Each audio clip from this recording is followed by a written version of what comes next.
Welcome to the GTN Show. On today's show, we recap the action from the T100 San Francisco. Lucy Charles-Barclay makes a surprise revelation, and we feature some tech that is 3D printed and features some eye-watering price tags.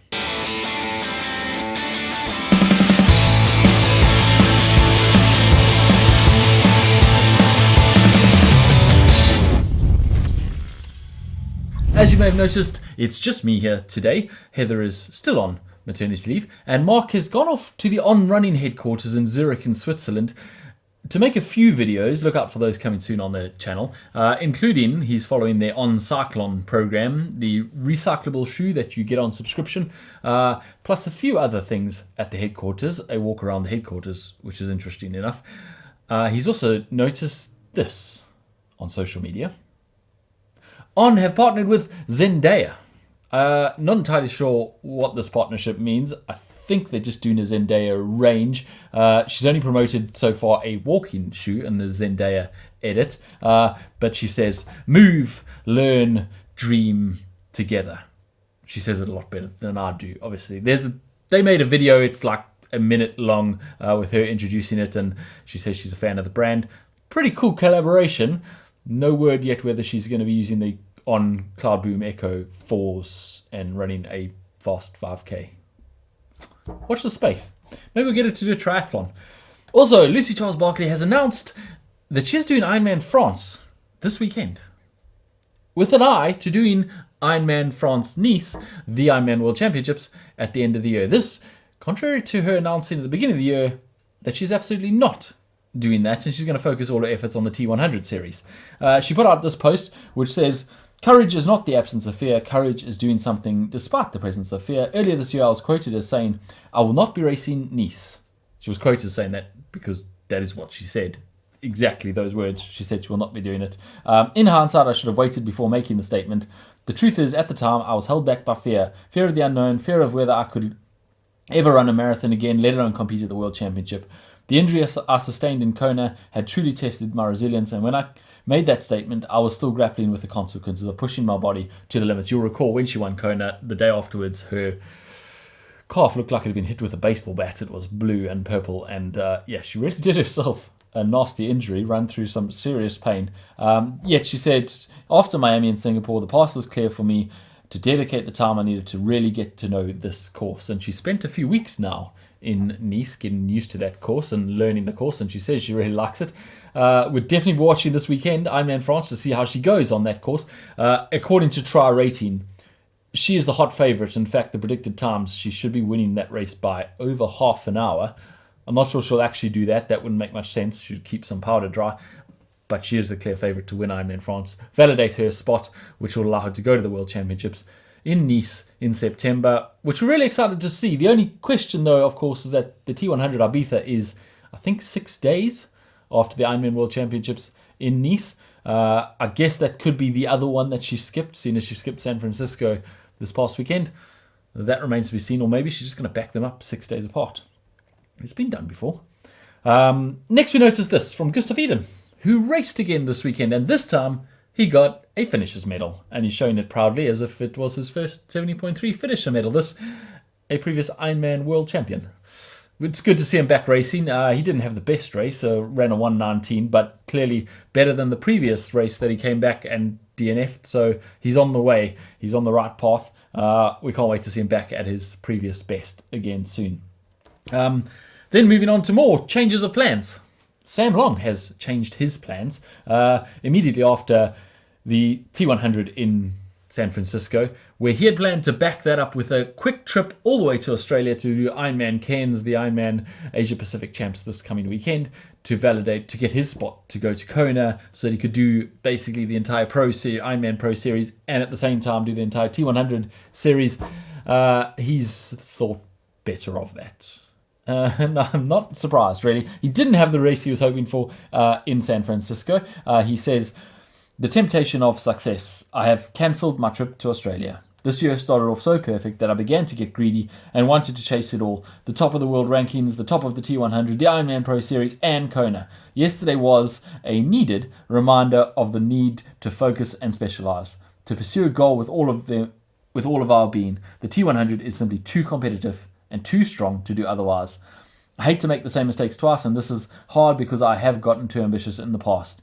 This year is like a rainbow with pots of gold and leprechauns waiting at it, but very hard to actually find it. Part 1 of 2024 season over. I'll now on a break, and then I'll build up for the 2024 part 2 of my season. And clearly the Ironman Pro Series didn't actually get the memo because the next day they've released the start list for Ironman Cairns, and he is still on there as one of the favourites. But he won't be making that trip. Someone who is making that trip, though, is Joe Skipper, who is hoping to do better than his previous race. But someone else out there with him, John Thelwell, said, I think it's best if I just sit this one out because he's got a sign with Joe Skipper out in the water and warnings of marine stingers may be present in the sea waters and crocodiles may be present in these waters. He's clearly choosing not to go in, but Joe Skipper is in there getting ready for the race. Good luck to him at Ironman Cairns this weekend. We'll be watching. Other things we noticed, this is Dave Scott, who has undergone open heart surgery this past week. They put out a post, his family put out a post saying, after a long day in the OR and fantastic work on behalf of the skilled surgeons, anaesthetologist, nursing staff and all involved, Dave emerged from the other side, stabilised and self-supported. They were able to successfully repair his mitral and aortic valves alongside 2 aneurysms during the open heart surgery, and he now begins his first steps on the road to recovery. Time to test that discipline. And then he did, a couple of days later, post this photo of him giving a peace sign from his hospital bed. So yeah, we wish him well on the long road to recovery, but glad to hear the operation went well. And then Katie Zaferis post this, her DNQ. She did not qualify for the Paris Olympic Games. Obviously, that's always a very bitter pill to swallow, and she is quite distraught. She said, "Today I found out that I wasn't selected to represent USA Triathlon at the Paris Olympics. I'm sad, as any athlete who works really hard to qualify and doesn't. I knew that without automatically qualifying, my fate was in the hands of the selection committee, so the question had been, did I do enough? And the hard truth is, I didn't." Unfortunately for her. That said, she said, "I'm proud of the team that will be representing us: Taylor Nibb, Kirsten Casper, Taylor Sparvey, Morgan Pearson and Seth Ryder. It's a robust team that will do us well. I've been selected as an alternate and will be supporting the team from the sidelines." So she's got that reserve spot just in case anything happens or any of the others get injured on the run-up to the Olympic Games, but of course missing out on the actual qualification for the Olympic Games. Now it's time for What the Tech. And remember those eye-watering price tags I spoke about? Hold your breath. Law Cycling has released a new version of its Law Cycling shoes, the Law 2, which is the best fitting and biomechanically efficient shoes ever made. Quite a claim.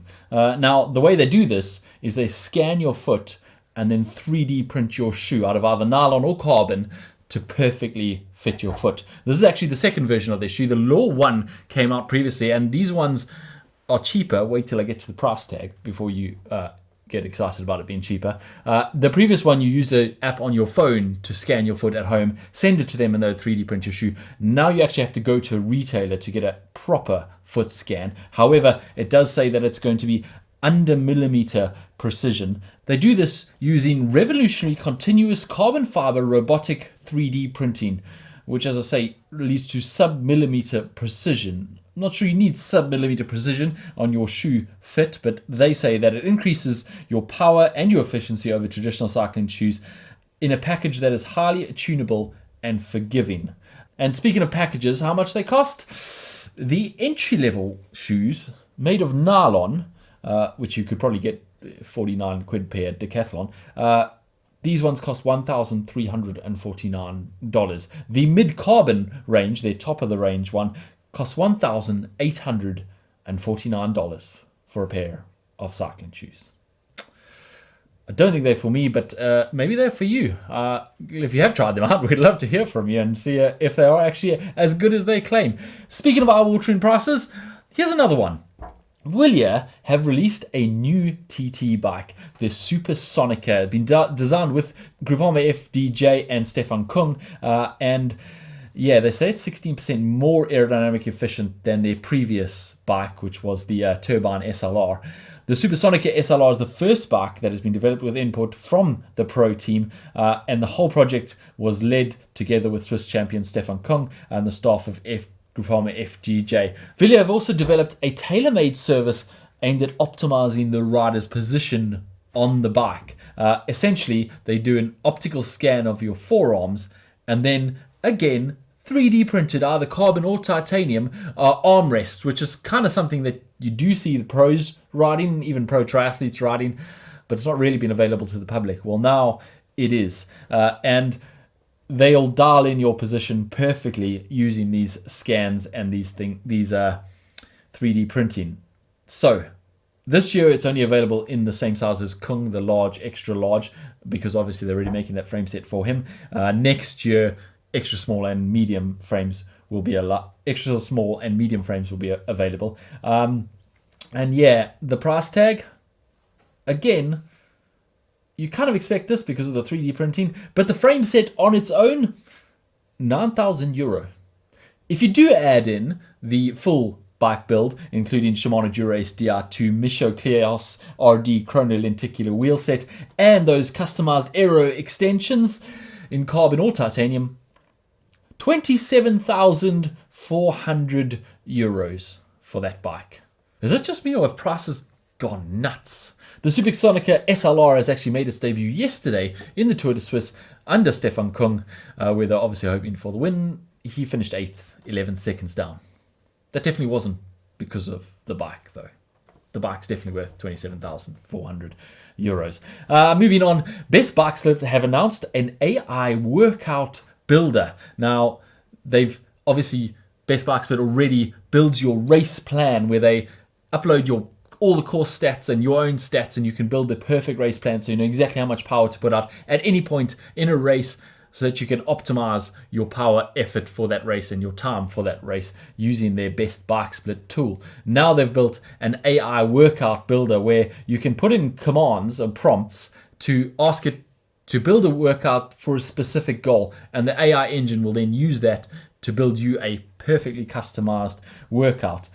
Essentially, you could say, generate a workout that targets the same zones I was experiencing in my race, and it'll generate a workout that, or create a workout to help me build my power for a gravel race with short, punchy climbs, and it'll build a workout based on that. The AI prompt plus also, obviously, your race plans need to already be in there, and your own rider information, and then the AI prompt will dial it in so that you've got the perfect workout. It does kind of take some of the difficulty out of coaching and setting those sessions. Obviously, not sure how well it works. Haven't had a chance to test it yet. Also, not sure it's actually AI or whether it's just algorithm based and they have a certain number of workouts that they just changed the power zones for. But they say it's AI based, and they say that it is revolutionary as far as building your workouts for your next race.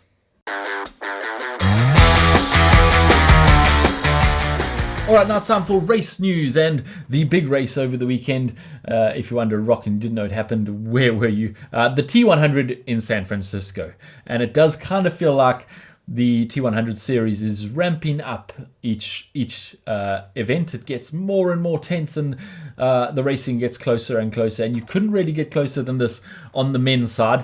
Let's first start with the women's side, although the women did actually race after the men, 45 minutes after, which was kind of important because the women were able to see what happened in the men's swim.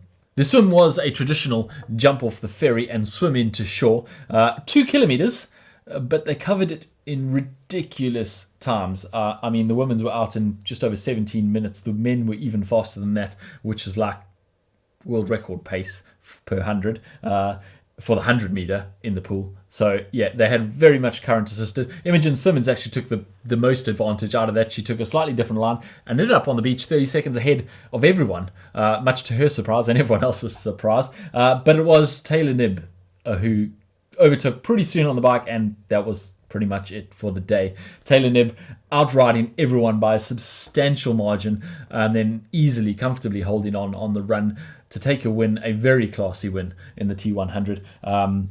You do have to think, even though this was her first one, and she's now going to go and focus on the Olympic Games for the next 6-7 weeks until that, and she's definitely missing the London T100, she is still probably the favourite to take the entire series at the end of the year. I can't really see anyone beating her, although this course did particularly suit her. Behind her, very impressively, Kat Matthews came in second. Kat Matthews, who wasn't going to do this race because she was focusing on Ironman Hamburg last weekend, got DQ'd in Ironman Hamburg halfway into the bike because of passing an illegal zone. So immediately changed plans, flew out to San Francisco with very little preparation, and managed to come in second behind Taylor Knibb with a very impressive run, a 106 to Taylor Knibb's 107. So yeah, hats off to her. Laura Phillip was in third. Imogen Simmons did hold on for fourth, and Emma Pallant-Brown ran her way up to fifth. On the women's side there. That means on the rankings points for the T100, Lucy Charles-Barclay is still on the top of those rankings with Ashley Gentle in second. Ashley Gentle only finished in seventh at this race. She was underwhelmed, she said on her post afterwards. India Lee in third and Paula Findlay in fourth. Then it is worth pointing out that none of these ladies have counted more than 2 races yet. And obviously at the end of the series, your top 3 races plus the grand final count, so they all have a lot of points still to get. And then on to the men who actually had raced before the women, 45 minutes before. Not separate races this time, simply because of the logistics of having that ferry out on the water. But the men raced 45 minutes ahead. Again, the swim kind of mixed things up a bit, but didn't separate things because of that current. The men swimming 14 minutes for 2Ks, which is also under 100-meter world record pace. It's incredible, including Sam Long, who was less than 30 seconds down out the water, which is also unheard of. So it made for some exciting racing. The main protagonists on the bike were Kyle Smith, Rico Bogan, and Martin Van Riel, who Martin Van Riel was the favourite going into the race. They did get a bit of a gap and held it for a while, but towards the end of the bike, it all came back together. There were 9 men within 13 seconds of each other getting off the bike, which is almost unheard of in a non-drafting race, made for very exciting racing. Those same 3 protagonists on the bike, Martin Van Riel, Rico Bogan, and Carl Smith, were the protagonists on the run too. Carl Smith went out of transition really fast, got a bit of a gap. The other 2 caught up to him, and they pretty much left everyone else behind them. And then they didn't separate for the entire run, right down until the last few hundred meters. And as I said, go and watch the video if you haven't seen the replay of this race, because it is well worth watching. It is one of the closest finishes you'll ever see in a middle distance triathlon. Exactly what we were hoping to see from the T100 series. Rico Bogan made a few surges with 500 and 600 meters to go. The other 2 boys pulled them back together very quickly. Then Kyle Smith made a surge to try and get into the last corner first, which he did. They had a grass final runway, about 200 meters of grass, which all of them nearly tripped on. None of them did, thank goodness. And then it was a sprint for the line.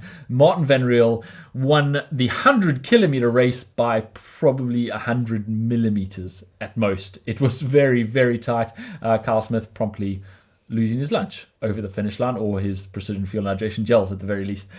Was very exciting racing. Congratulations to Martin Van Riel taking the win just ahead of Carl Smith, with Rico Bogan just a few meters behind.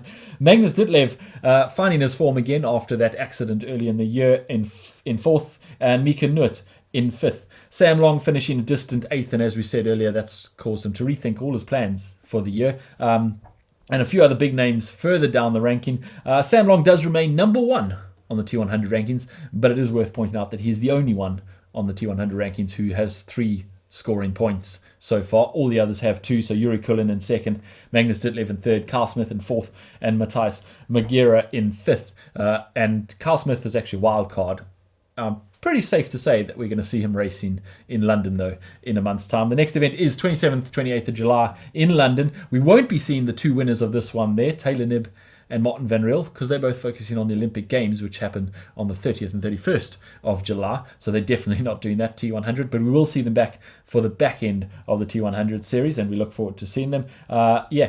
Looking forward to all those races, because it is hotting up. Very exciting racing. And now to wrap up the rest of your racing news, there were quite a few other races happening, including Ironman 70.3 Boulder, which is part of the Pro Series and was happening pretty much exactly the same time as that T100 San Francisco race. Eddie Saltas took the win there ahead of Sif Bendix Madsen, with Valerie Bartholomew in third. On the men's side, Trevor Foley took the win ahead of Matt Hansen, with Sam Appleton in third. And all of them scoring points towards that Pro Series, which is hotting up, as I said, this coming weekend. The Ironman Cairns Asia Pacific Champs is another big race in that Pro Series, so people are looking to score points there. There was also 70.3 Poland. That was won by Norwegian Kasper Stornes, with Gustav Eden, as we said earlier, finishing that race, but only finishing in fourth. He ran a 19:57 to the winners 1:10:14. So he's got a bit of work to do to get back to form, but it is good to see him racing again. On the women's side, it was won by Solveig Losveth in a very impressive time, and definitely someone to watch in the future. Challenge Wales happened in Fishguard. On the women's side, Daisy Davies took the win, and on the men's side, Harry Palmer. And then there was Xterra World Cup number 4 in the series, with Jens Emil Sloth Nielsen from Denmark taking the win and Sandra Mayhofer taking the win on the women's side. That race was actually made into a duathlon, so no swim. They had a run, bike, run instead of the normal swim, bike, run. All right, now it's time for Try Spy. And last week we had this image, which you guys attempted to identify with mixed results. I think we're dialing this in. We're getting it pretty accurate now on making it challenging but doable. So your guesses were, that's Els Visser for sure in the pick. Vanilla Langridge, Daniela Blemal, Chelsea Sodaro, Els Visser. Vanilla Langridge, Els Visser, Kat Matthews, Chelsea Sodaro, Vanilla Langridge. Vanilla in Try Spy. I'm going with Chelsea Sodaro for Try Spy. The answer was Vanilla Langridge. Well done to all of you who got that right. This week, we have this one. A little bit more difficult, or maybe way too easy. I don't know. It's not such a... I'll give you a clue. It's not such a new photo, but it is an iconic photo. So you'll definitely recognize the photo when we do zoom out. Not zooming out next. Right now, till next week, leave your comments down below who you think that is. Which pro. I'll give you another clue. It's a pro. And you can tell us who you think that is. Good luck. Say what? That's really awkward on your own, actually, now that I do it on my own. Time to look at some of the comments under our videos. Last week, we had a bit of a discussion about the fastest age group times after some impressive times at Ironman Hamburg. And you guys had a fair amount to say about it. Differing opinions, some kind of negative, some kind of positive. Baba Dada said, I think the sport is becoming mainstream with all the media coverage. Now that people can see others doing amazing things like sub-8-hour full-distance races, this causes the population of triathletes as a whole to step their game up. The same thing happened in the United States when basketball started airing on television. And I like that. That's a very positive look at the increase in times. And I think there is a little bit of fact to that. Definitely in the pro ranks, there's that effect happening. People are seeing these times and just kind of setting the benchmark, setting the goal, what you train for, the speeds you train for, significantly higher than what they did a few years ago, and it is seeing the times raising. I'm not sure that explains the age group's sudden increase, but potentially it does. I like the positive outlook. Unfortunately, there were quite a few negative comments too, such as Gibla says, how long before top 3 age groupers that win overall get tested for illegal substances? And the Lazy Gardener says, they need to start doing drug tests on anyone qualifying for Kona if they want the spot and the result to stand. If it's too good to be true, it probably is. And Dusan583 says, I don't think age groupers are doping tested. And Sutton Farm says, ex-pros are still pros at dodging pharmaceutical detection. Let's all just acknowledge it and make a new category for these people. Okay, I think, firstly, age groupers are tested at most Ironman events. Not all of them, and obviously the major limiting factor in age group testing is that there isn't a registered testing pool, as in there's no out-of-competition testing. They can't show up at your doorstep randomly to test those age groupers. However, the winners of most categories are tested at most Ironmans, especially the big Ironmans. So I think it's not quite true to say there is absolutely no testing. There's a fair amount of testing. We do see age groupers getting caught from time to time. I don't think it's quite fair on anyone to say that these times and these impressive times are doping related. That's not to say there aren't people taking the piss, as it were, and doping, but I think we can, somewhere in between those two comments, the doping and the positive outlook of the entire perspective of triathlon increasing is where the answer lies most likely. Thanks for your comments. Keep them coming under this video or any of our videos. We love reading all your comments. Coming up on our show later this week, or on our channel later this week, we have an interesting video on why you shouldn't put away your turbo in the summer. Now that the weather's getting better and it's tempting to get outdoors a whole bunch more, there is still a pretty good argument for why you should be doing some indoor riding. Also, if you're looking for something to watch right now, episode 3 of our Learn to Swim video with our local Harry, who actually works in our office, learning to swim. If you watched episode 1, you will see he had absolutely no clue how to swim. He was very scared of the water. Well, this time on episode 3, only 3 episodes in, and Mark's thrown him in the deep end. Literally, he's gone in the deep end, and it's quite impressive to see how he swims. So if you're looking for something to watch right now, head over and click that. Thanks for watching, and we'll see you again next week.